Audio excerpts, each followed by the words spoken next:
How to fix Amazon showing returning to seller problem. Hello everybody. Sometimes Amazon shows the returning to seller for our orders, which can be very confusing and delayed delivery. So if we do not fix it, we won't know the real status of our order. So let's solve it step by step. Open up Amazon website or the application for that. I'm using the website. You can just go over and open it up. Head over to amazon.in for that or amazon.com, and you can just go over and open it up, and you can go to your order section. For that, you can look out for the menu at the top left, tap on it, and basically look out for your order section from this menu that pops up, or sign in if you're not signed in, and you can tap on the problematic order and confirm if it says returning to the seller. Usually happens if the item cannot be delivered, or if there is an address issue. If not this, you can contact the Amazon support. So you can directly search for Amazon support, contact Amazon support, and hit enter. And when you do, you'll be finding help and contact us from amazon.com. You can tap on that link and access that page right there, and there we can start by opening up the customers section,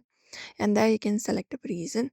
You can select the option of delivery, order, or return, and you can go on with the process. For that, you need to sign in if you're not signed in, and explain that it's showing returning to seller. You can even add up a screenshot for more explained issue, and you can just go over and ask to resend the item or refund.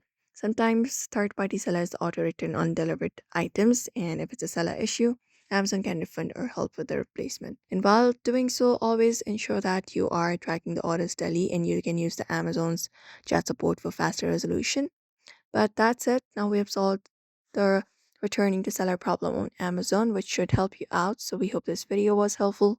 Give this video a like and subscribe for more tips and tutorials.